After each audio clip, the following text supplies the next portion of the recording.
Hello, wrestling fans. Welcome to Dave and Jay's Powerbomb, and we're currently flying over North Carolina. And we just watched AEW Dynamite, January 20th, 2021. That's right, guys. And it's -1's birthday, the son of the departed Brodie Lee. And they're having a birthday celebration for him. And then that Luther guy, that creep from Chaos Project, he interrupts a child's birthday. Like, holy shit. And Johnny, during that whole time, he's like, oh, and I think Hangman Adam Page is going to join. But we don't know that yet. Yeah, we don't know yet. But Hangman saves the day. And this leads into the match they're going to have. We got Colt Cabana, Hangman Adam Page, Alex Silver, Alex Reynolds, and John Silver. And they're going against the Chaos Project, which are Luther and Serpentico and one of my faves. TH2. Hold on. TH2.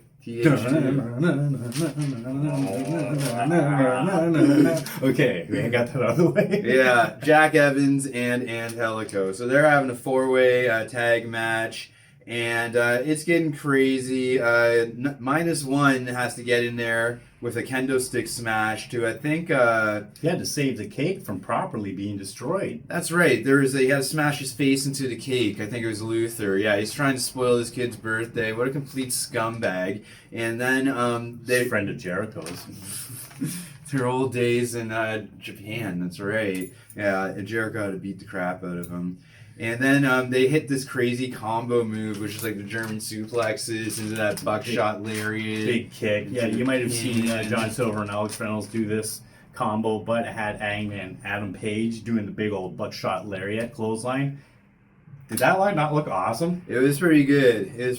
I enjoyed seeing it. And they get the pin. And then after the match, number -1 has to give Luther more of a kendo stick beating. And then, because I don't know why, but yeah. And then they try to recruit Hangman on Page. They ask him, will you only? Yeah, they have a big celebration and everything. Everybody's like, yes! Yes, he joined! But he's like, I'm sorry, guys, I can't. I have a bad history of groups. I used to be part of the Elite, went horribly, turned me into a huge alcoholic. I can't be part of any relationships right now. And he leaves the heel tube. I'm sorry. He leaves using the heel tube. Do you guys not get that? Oh yeah, I mean, he drinks. He doesn't know what tube he is walking into. This next match is kind of pretty awesome. It wasn't a match. Don't jump the gun, because first we have words from MJF and Jericho. No, not even. No, you're way ahead, man. All right, we got Sting. And he's coming down to congratulate Darby Allin. What a surprise. Because Darby needs congratulating because he got past Brian Cage last week defending his TNT championship. It was a pretty crazy match. Now he's going to give somebody we don't like more attention to now. Yeah, so they have this big, mutual respect thing going on. This, it's kind of, I don't know. And so then Team Tazz appears on the Jumbotron, and they interrupt. And Hook Tazz has this satchel around his chest. I think he uses it to keep Ricky Stark's meds for him. Anyways, that's beside the point. They're saying they're gonna take it to the streets. I hope they take it to the streets. Take it to the fucking streets. That's what they're gonna do. Okay, now that I can't skip fucking. Just follow me on this one, Jay. Follow me this week.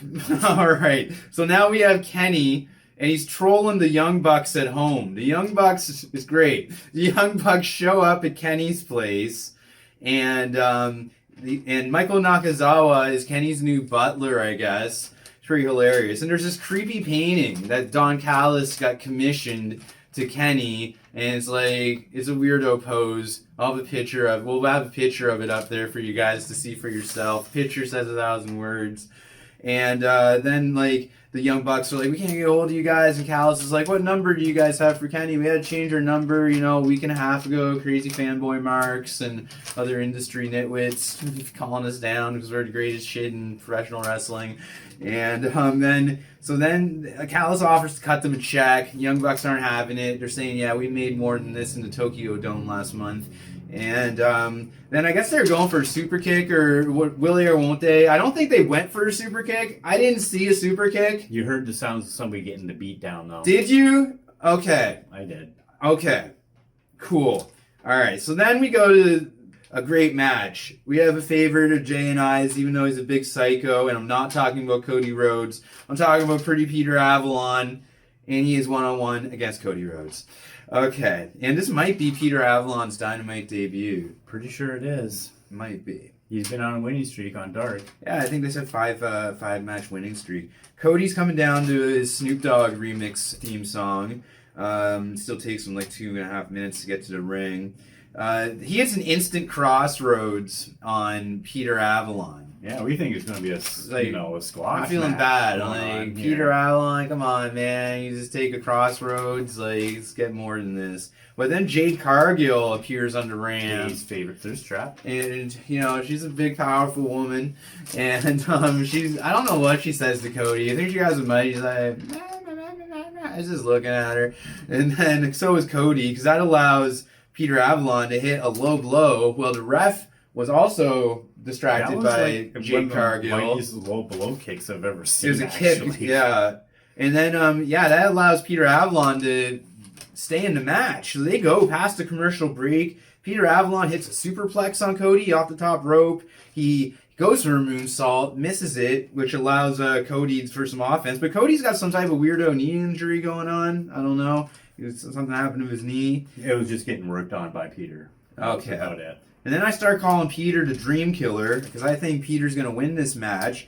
Cody locks into figure 4, but it seems like Peter Avalon, he's fighting. He's still in it. There's still gas left in the tank. But then Peter slaps Cody in the face while the figure 4 is locked on.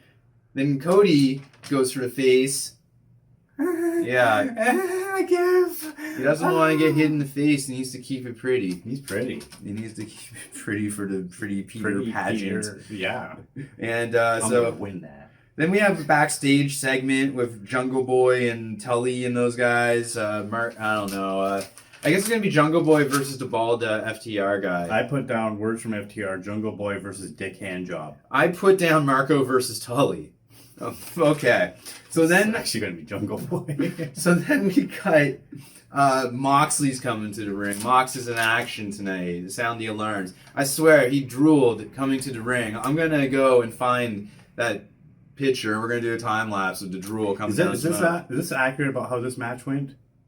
Mox sucks, has no real moves, and wins by sleeper. That's how it went. The guy had a name too, Nick Comoroto. I guess he's got ties to the Jim Nightmare. Comoroto. Was it Jim? I put Nick. But he's got ties to the Nightmare family. Dustin was watching, and they said that this Comoroto guy was the only guy who agreed to fight Mox. Everyone else was scared, they said, except for Nick or Jim Comoroto. Also because they know you'll probably get like COVID from him or AIDS. It was weak. It was a weak match. That the submission sleeper was weak. It was just me and Jay could have put on a better match, and that's nothing against Nick Comoroto. And then Moxley grabs a microphone after the match, and he's still bitter about Kenny. Yeah. Words from Mox now and lines about Kenny. That was my notes. Yeah. So then we got some backstage heat going on with Murder Hawk. Eddie Kingston has to fight Murder Hawk next week. And then Murder Hawk just comes and is like, oh, you talk a lot of shit. And then Jake the Snake starts snapping harder than Murder Hawk does. So I felt that was noteworthy. Yeah. And then we have Kenny arrives backstage, and he's talking to Don Callis. And Don, what happened to your eye? I ran walking to a door. It's You walked nothing, into Kenny. the door? Okay. Yeah, so then he blames the Bucks. I guess the Bucks, according to Don Callis, the Bucks super kicked him, causing the black eye, right? I didn't see a super kick. I'm on Team Kenny all the way. I'm on Team Bucks and Team Kenny, but fuck Don. Hey man, Don's family, right? Like if the Bucks can't get on the same page, I want to see everyone on the same He was page. never even there for the 12 years that the Bucks known him. Yeah, well, Missed Don birthdays? Don never missed birthdays. Don was best friends of Kenny's dad. They were a tag team. He was the Golden Sheik. Kenny could have blown it all and been a goalie in the NHL, man. Could have really fucked up, but he didn't. Now he's the biggest thing in professional wrestling since I don't know, man, The Rock. I said it. Okay. And then What were we even talking about? Oh, yeah. So, and Marvez is stalking Kenny. Yeah, so... That was awesome. Yeah. That was quite comical. Yes. So then our next match, triple trio match, if you will. It's the Top Flight guys with Matt Sydal, and they're going against Matt Hardy with the Private Party. And apparently the Private Party are number one contenders to the Good Brothers Impact Wrestling Tag Team titles. I don't know how that happened. I don't even know how. I'm out of breath saying it. There's ranking issues here, man. Like, what's going on here? Because Yeah, next thing you know is Jay and me are going to be the number one contenders to the NWA Tag Team Champions. Well, we'd have to job on Dark first. Oh, God. Do I get to meet Penelope and stuff? No, she's a Dynamite. She gets to sit in the, clean seats. And we would just be cleaning seats. Yeah. Okay, on with the show. So then the Top Flight Matt Sydal guys are all into the ayahuasca, LSD, opening the third eye, salvia stuff. They had some move. It was like a triple trippy shit move. And he didn't go to Harvard. And then... I'm still better than you.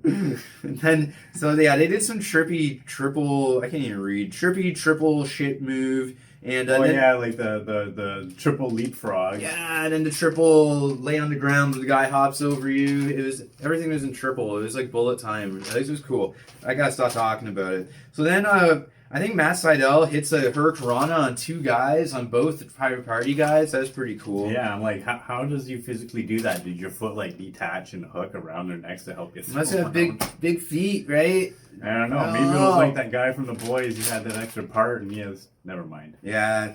Okay. And then Matt Hardy tries to cover three guys at once. It's pretty fucked. Yeah, money Matt Hardy getting extra greedy. Yeah. And then the Isaiah Cassidy, the baby face of the team, he grabs a chair and nails some guy in the ribs with it when they're on the top rope. And then it's a total heel turn. Mark Quinn hits the shooting star press off the top rope, pin. 1, 2, 3. And we got some our heel turn there. And the Private Party boys are on board with the greedy white guy. And then they're not done there. It's a post-match beatdown. And they're heel guys. I'm not quite sure how I feel about this, man. The MJF is talking to the Inner Circle. And he's just like, I hope we can still all be friends after our match, because they're having a match for the main event. Yeah, 3 tag teams, one squared circle. The winner gets to be the official tag team of the Inner Circle. More on that later. So now we have a match, and it's Leyla Hirsch versus Penelope Ford. They got the young boy Chuck Butler with them. Chuck is the new young boy of those guys. And Orange Cassidy's in the crowd. Leyla Hirsch is 4'11", and it's like a 5-on-1. And so they're having a match back and forth. Leyla Hirsch really showing some heart against the much taller Penelope Ford. Who came out with a new hairdo. Looked wonderful, Penelope. Yep. And then, I don't know, something happened. I blinked, and it was some type of assisted pin. They scooped a heel or something, allowing a Kip Sabian interfered. Because they needed help. Yeah, Kip interfered, helped Penelope there. But earlier, Miro had Chuck interfere too. Yeah, I forgot about that. Yeah, Chuck did a little thing there. Yeah, because he's working for him. He didn't want to. And then, after the match, they do some young boy shit, and Miro makes Chuck say, Miro is my best friend now. Which broke Orange Cassidy's heart as he walked into the back of wherever it came from. So then they're backstage, and it's the Good Brothers and Kenny Omega, and they're kicking the shit out of Pentagon Jr. And then Kenny takes off his boot and starts drilling it into his eye or something. And then he's like, that's a $1,000 boot right there, boot of a champion. It was a nice boot. It was weird, but whatever. I don't know what that was all about. It's just him being the cleaner. And then next week, Cody is going to respond to Shaquille O'Neal. Finally. It's been coming. So now the main event. The Inner Circle Tag Team Challenge. Anyone can be tagged in by anyone at any time during this match. So we got the Sexy Hooligans, which consist of MJF and Chris Jericho, versus Santana and Ortiz, versus Sammy Hagar, which is Sammy Guevara and Jack Hagar. And Jake Hagar. I called him by his other company first name. Oops. And the real Sammy Hagar appeared during some picture-in-picture shit, and he approves. Which is kind of weird because I never thought Sammy Hagar watched wrestling, but he does come back from the days. Jericho really parties with those guys at Fozzy. They do shows together. Fozzy's like legitimate rock and roll band. Yeah. And Sammy's mad at Chris. Oh no, the Sexy Hooligans have a remix theme. They remix MJF's song into the Judas song. And then Sammy's mad at Chris, and they're fighting. Santana and Ortiz are also mad at Chris. They're fighting. Sammy's on fire for most of the match. I think Sammy and Hagar are going to win this match.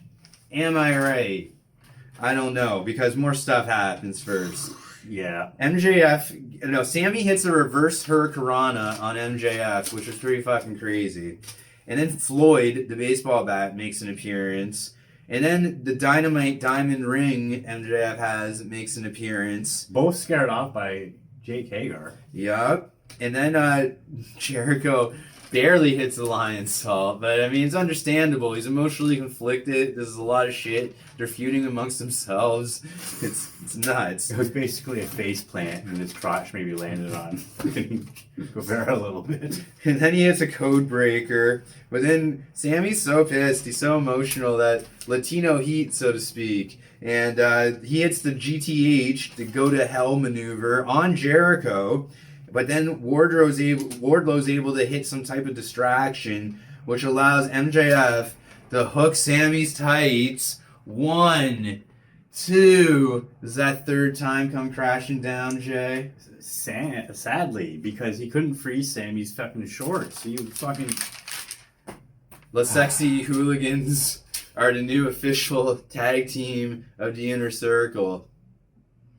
I think Chris Jericho is reigning the Inner Circle now. It's just a game to him. But Chris, you're playing with people's lives. What have I become?